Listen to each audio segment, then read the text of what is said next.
kind of tell us, how did you get started with Airbnb? Give us your backstory. Yeah, I was broke, super broke, Hmm. and I had an extra room in my townhouse, and someone was like, "You should rent it out on Airbnb." And I really did not want to, because like as a single female, having strangers come stay with me, I was like, "No, thank you." Hmm.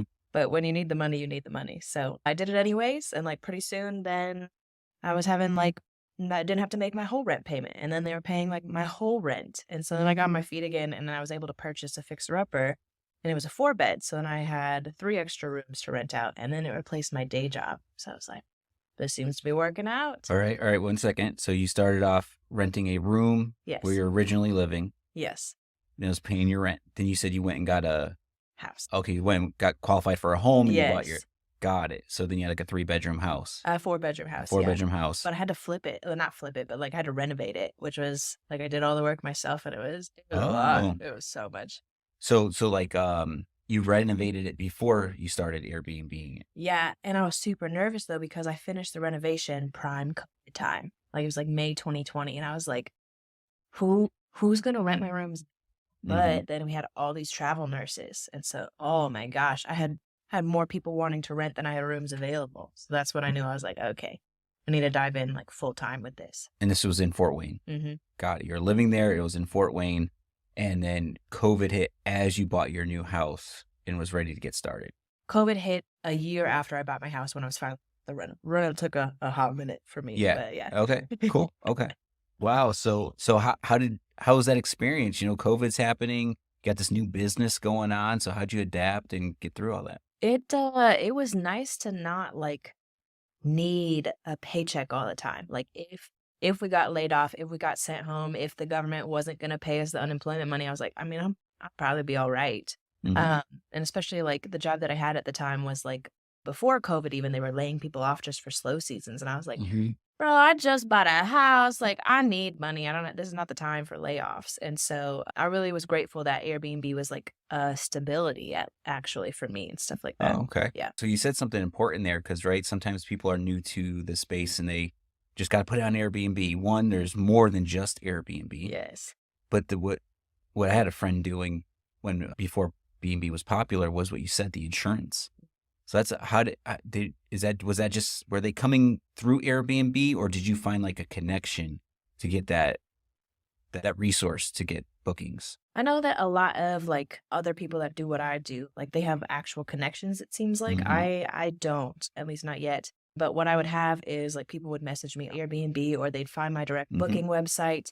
Or now I found it like so I also post them on Zillow just because like most of the time people get confused and think that I'm trying to long term rent it. But Hmm. if it gets me one deal, like it was worth it. It was free anyways. Hmm. Um so then housing companies will contact me through that way, or even on Furnished Finder, like insurance agents will go on there as a guest and Hmm. then reach out to you that way. So then you like build a relationship with them and they're like, oh yeah, we got this family of 6 and whatever it is and stuff like that. So it's been Makes great for sense. connections.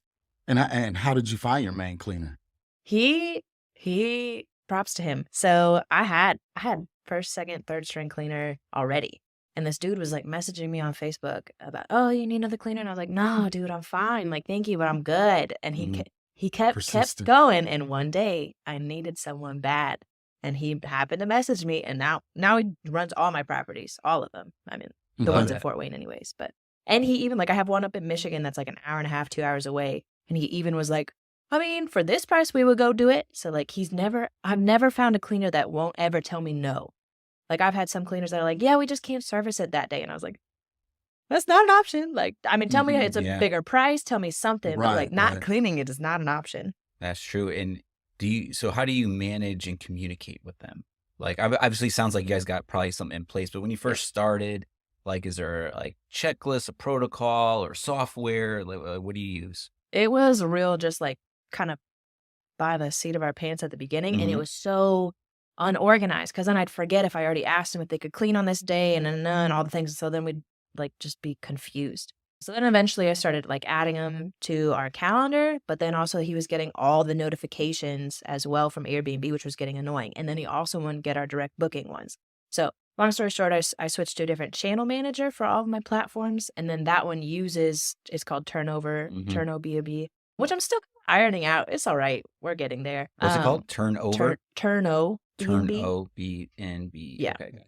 And then like that has been really helpful because now I have cleaners in multiple areas. So like if I just gave him access to my calendar, then he's like, wait, is this property in Indiana or is this in Arizona? I'm like, well, actually that one's not yours. And then if I give access to other people, then how many people do we have in our account? And so this way on Turno, I can be like, hey, these properties go to this cleaner, these properties go to this cleaner, and it like programs it. And Got especially it. because I want it to be clean 24 to 48 hours after the guest is left, in case we have any damages, in case I left the water on, in case I left all the lights on and the heat and the windows Mhm. open and stuff Got like it. that. So, Yeah. and then I also came out with like checklists of like, Mhm. hey, these are, our standing operating procedures basically. Here's the address, here's how the door code with it. So he can send it to Mhm. whoever on his team he sends out there. It doesn't have to be the same one. And then also like the listing link of the Airbnb listing so that they can see what it's supposed to look like. Guests Okay. want to walk back in and see what they saw on same thing. pictures and stuff Exactly. like that. So I want it to look like the pictures. And then we have a reset tote. So we have all extra linens and supplies, stocking materials, stuff like that in a tote. And so then I have on the bottom of that checklist, it's like, hey, this is what you should have in your tote. If you don't, like, get it before you go out there and stuff like that. Or when you bring it back, you need to have, like, we were losing flat sheets left and right all the time. And so I was like, okay, I'm going to start designating, like, if everything is in this tote when you leave it, or like when you take it, then it also needs to have that amount when it Mhm. comes back. Or if it doesn't, then we need to be able to back bill the Right. The the guests. guest for it and stuff like that. So yeah. Okay. Yeah. So talk about that. Like missing items, Yeah. blankets, pillows, utensils. Like, do they go through all of that?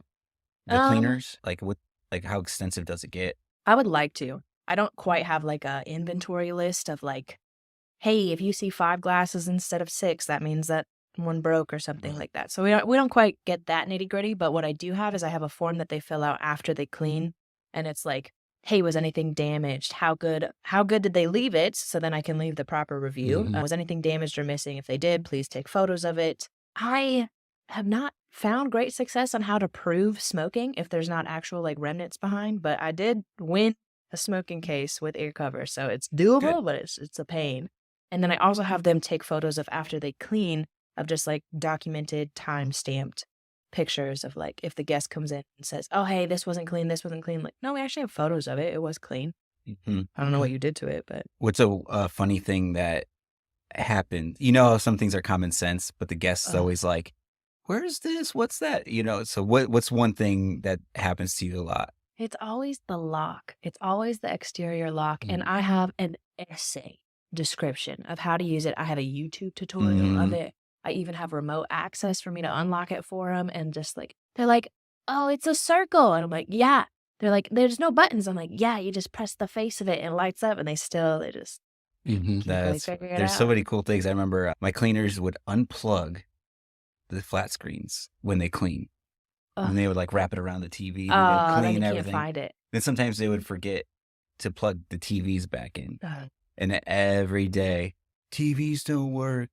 Tried the batteries. And I'm just Yes. like, yo, plug the TV in. Like, It's very it's Something simple. so simple. like Right. you'd think you just see like, anyways, but yeah. Same with Nest thermostats. I have to include a YouTube tutorial on how to use a Nest thermostat for them to adjust it. 'Cause And do you adjust those like or do you have them on a timer or do your cleaners like mess around with that? at the places that we do have them at, I do have them like scheduled and stuff like that. Mhm. I haven't figured out how to lock those ones, but also like, I mean, I don't want to be that Airbnb host either. Like, Yeah, I yeah. want you to, yeah. If Mhm. you like it cold at night, make it cold at night. Maybe don't drop it down to like 55, but Well, that's what happens here in Arizona, especially guests yes, in the summer. They get in, it's 110 outside. They come on, they drop it boom, to they drop it. 65. Yeah, they Yeah. drop it. Yep. Then it freezes, and they're like, "Well, the air conditioner's not working." Yeah, I didn't know that. I really Yeah. honestly didn't know that until last summer. Like, yeah, my AC broke at the place I was renting, and I was like, "This is hot. This is Yep. really hot."